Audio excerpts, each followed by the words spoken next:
வணக்கம்.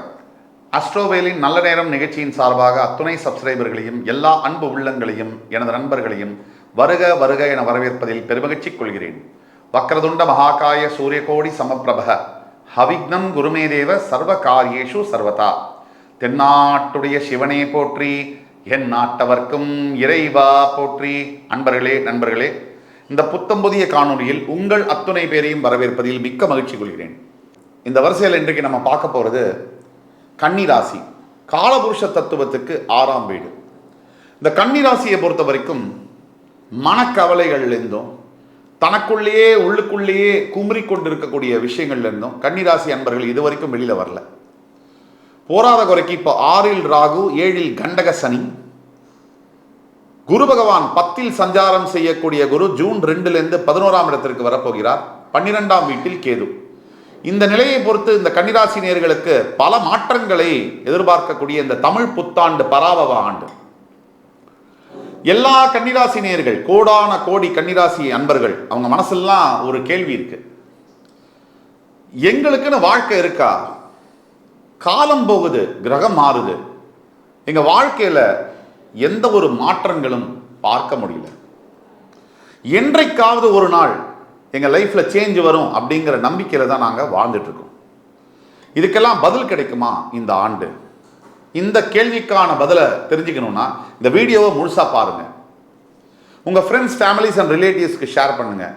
எல்லாத்தையோட ரொம்ப முக்கியம் என்ன அப்படின்னு நம்ம பார்த்தோம்னா, இந்த வீடியோவில் நம்ம பேசக்கூடிய எல்லா விதமான கருத்துக்கள், அதாவது கன்னிராசி அன்பர்களுக்கு இப்போ என்ன நடக்குது, இனிமேல் என்ன நடக்க போகுது, என்ன செய்யணும், எதை செய்யக்கூடாது, பரிகாரங்கள் என்ன, இந்த வீடியோவில் நம்ம பேசக்கூடியதெல்லாம் பொது பலன்கள்.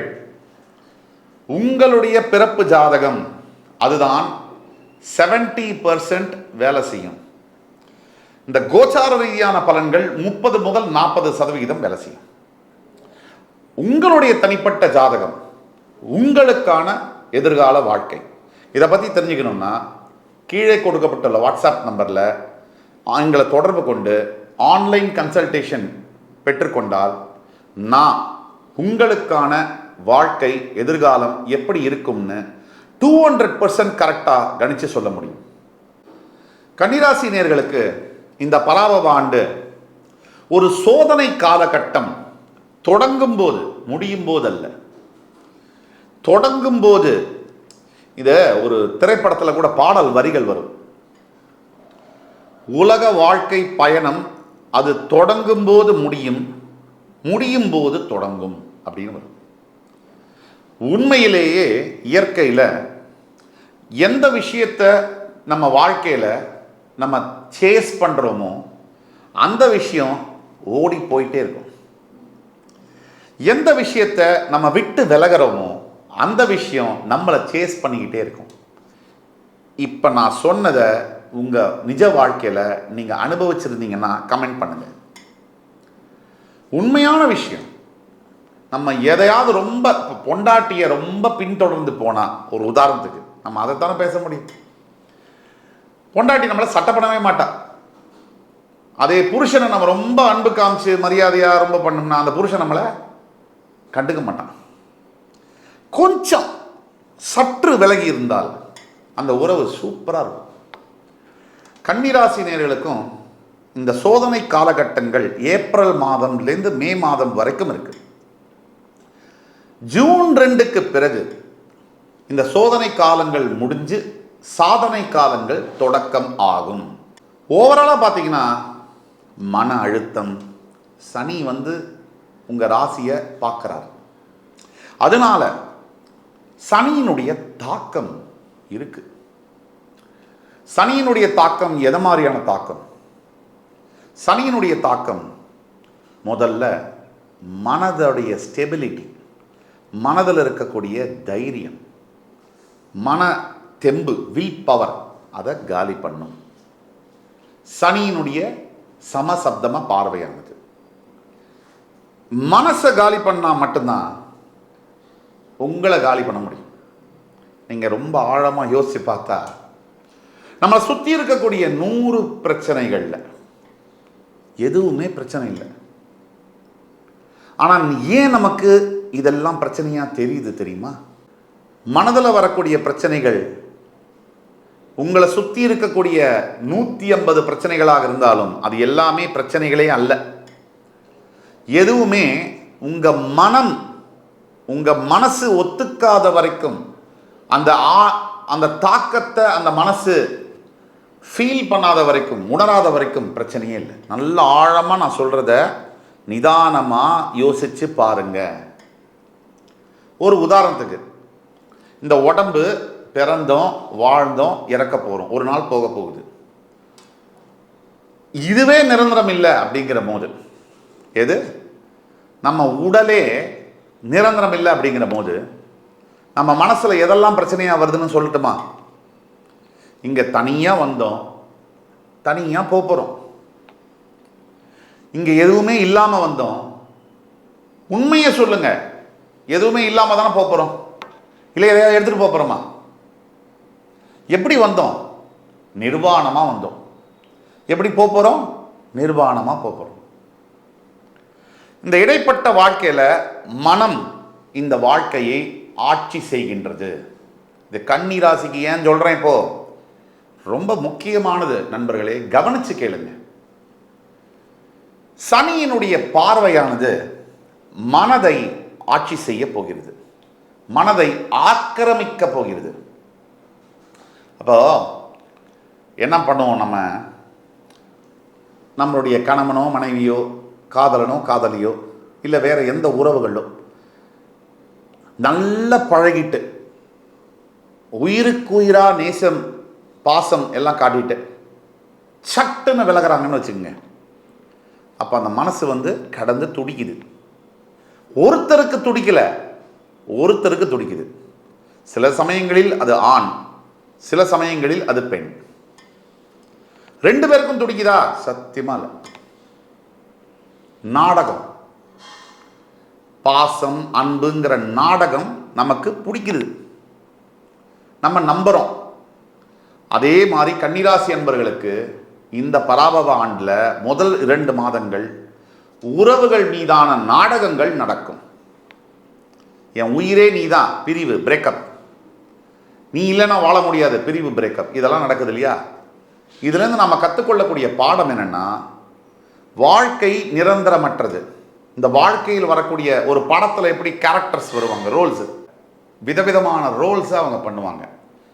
அப்பாவா அம்மாவா ஆரம்பித்து, சகோதர சகோதரிகள் பிரதர்ஸ் சிஸ்டர்ஸில் ஆரம்பித்து, டீச்சர்ஸு, ஃப்ரெண்ட்ஸு, லவ்வர்ஸா, ஹஸ்பண்டா, ஒய்ஃபா, குழந்தைகளா, பல கேரக்டர்ஸில் வருவாங்க.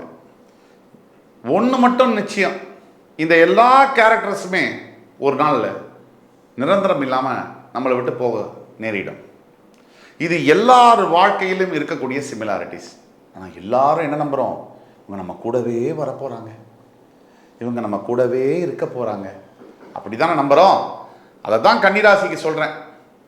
அடுத்து வரக்கூடிய 2 மாதம் எந்த ரிலேஷன்ஷிப்லையுமே நீங்கள் கவனமாக இருக்கணும். கர்ணம் தப்புனா மரணம். யார் மேலேயாவது அன்பு பாசம் பந்தம் ரொம்ப ஓவராக வச்சிங்கன்னா, take it for granted from me, அவங்க ஒரு நாள் உங்கள் மனசை காயப்படுத்திட்டு விலகிடுவாங்க. அப்போ இது ரொம்ப முக்கியம், எப்போவுமே முக்கியம். இப்போ இந்த 2 மாதம் ரொம்ப முக்கியம். உங்களை சுற்றி ஏதோ எல்லாரும் கங்கணம் கட்டிக்கிட்டு உங்களை எதிர்க்கிற மாதிரியான ஒரு சூழ்நிலையை நீங்கள் ஃபீல் பண்ணுவீங்க. பயப்பட வேண்டாம். யார் ஒருத்தரை எல்லாருமே எதிர்ப்பாங்க?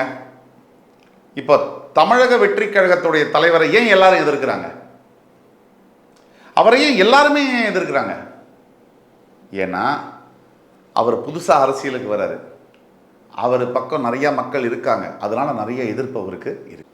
நீங்கள் சவால்களை நேருக்கு நேர் எதிர்கொள்ள நேரிடும், பயப்படவே வேண்டாம். வேலையிலேருந்து எதுவும் மாறாதீங்க. ஜாப் சேஞ்ச் ரொம்ப மட்டமான ஒரு முடிவாக இருக்கும், அது மாறாதீங்க. ரொம்ப அபாயகரமான விளைவை அது தரும்.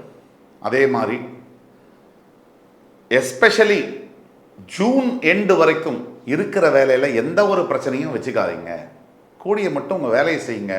தப்பாக பேசினாலும் பரவாயில்ல, வாழ்த்தினாலும் பரவாயில்ல, உங்களை கேவலமாக பேசினாலும் பரவாயில்ல, கண்டுக்காதீங்க. இப்போ முக்கியமாக நல்ல ஒரு இன்கம் வந்து இருக்கும், அதுக்கு மேலே செலவு வந்துக்கிட்டே இருக்கும். இதுதான் முக்கியம். நம்ம எல்லாருமே பல பேரோட வாழ்க்கையில் நம்ம இன்கம்மை வச்சு நம்ம ஒரு முடிவுக்கு வந்துடுறோம். நம்ம பெரிய ஆள், மாதம் 2 லட்சம் சம்பாதிக்கணும். சைலண்டாக நடக்கக்கூடிய செலவை யாரும் யோசிக்கிறது இல்லை. இந்த செலவை ஃபோக்கஸ் பண்ணி வாழ்க்கையை நடத்தும் போது இன்னும் நிம்மதியாக இருக்கக்கூடிய வாய்ப்புகள் நிறைய இருக்கு. ஃபேமிலியை பொறுத்த வரைக்கும் நிச்சயம் ஆர்கியூமெண்ட்ஸ், தேவையில்லாத குழப்பங்கள், மனக்கசப்புகள் வர வாய்ப்புகள் உண்டு. இந்த குடும்ப வாழ்க்கையில் ரொம்ப முக்கியமானது என்ன அப்படின்னு நம்ம பார்த்தோம்னா அமைதியும் விட்டு கொடுக்கக்கூடிய தன்மையும். இப்போ ஒரு கணவனை மனைவியோ மனைவியை கணவனோ ஜெயிச்சு ஒன்றும் ஆக போகிறதில்ல. நான் ஒலிம்பிக் கோல்டு மெடலாக கொடுக்க போகிறாங்க இல்லை. அப்போது விட்டு கொடுத்து போனால் அதுதான் உண்மையான வெற்றின்னு நான் சொல்லுவேன். குடும்பத்தை பொறுத்த வரைக்கும் விட்டு கொடுத்தல் என்பது மிக மிக முக்கியம். இப்போ திருமணம் சம்பந்தப்பட்ட விஷயங்களை ஃபிக்ஸ் பண்ணுறத தயவு கூர்ந்து அவாய்டு பண்ணவும். அதே மாதிரி முக்கிய முடிவுகள், திருமணம் சார்ந்த முடிவுகள், காதலிச்சிட்டு இருக்கீங்க, திருமணம் இருந்தாலும் கூட முக்கிய முடிவுகளை தயவு கூர்ந்து அவாய்ட் பண்ணவும். ஸ்டூடெண்ட்ஸை பொறுத்த வரைக்கும் கன்னிராசி நேயர்களுக்கு ரொம்ப அற்புதமான காலகட்டங்களாக இருக்குது, ப்ராஸ்பெக்டிவாக இருக்குது. நீங்கள் நினச்ச கோர்சஸ்ஸு, நீங்கள் நினச்ச இன்ஸ்டிடியூஷனில் நல்லா படிக்கக்கூடிய தன்மைகள் எல்லாமே இருக்குது. ஆனாலும் அவசரமாக எதையும் கையாளக்கூடாது, டிஸ்ட்ராக்ஷன் என்பது கூடாது. படிக்கக்கூடிய இந்த காலகட்டத்தில் தேவையில்லாத நட்பு, தேவையில்லாத உறவு இதெல்லாம் தவிர்ப்பது மிக மிக நல்லது.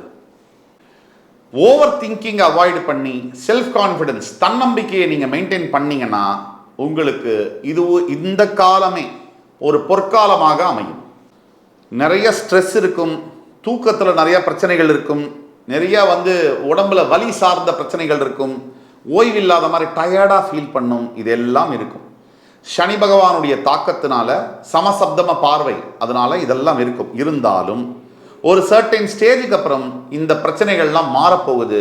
ஜூன் 2 பிறகு உங்கள் லைஃப்பில் நிறைய டிரான்ஸ்ஃபர்மேஷன் நடக்கும், நிறைய சேஞ்சஸ் வரும், மாற்றங்கள் வரும். அதுவாக வரும். பொறுத்தார் பூமி ஆழ்வார். கன்னிராசிக்கு நாம் சொல்லக்கூடிய செய்தி இதுதான். ஆக பரிகாரங்கள் அப்படின்னு நீங்கள் பார்த்தீங்கன்னா கன்னிராசி என்பவர்களுக்கு லக்ஷ்மி நரசிம்ம சுவாமிக்கு கல்லுப்பு தானம் செய்வதும், வாயில்லா பிராணிகளுக்கு நீரும் உணவும் கொடுப்பதும் மிகச் சிறந்த பரிகாரமாக பார்க்கப்படுகிறது இந்த காலகட்டத்தில். என் அன்பிற்கினிய கன்னிராசி நேயர்களே, இந்த காணொலி உங்களுக்கு பிடிச்சிருக்கும்னு நம்புறேன். அடுத்து வரும் காணொலியில் மறுபடி உங்கள் எல்லோரையும் சந்திக்கும் வரை உங்களிடமிருந்து விடைபெறுவது உங்கள் சுபாஷ் பாலகிருஷ்ணன். நன்றி, வணக்கம், வாழ்க வளமுடன்.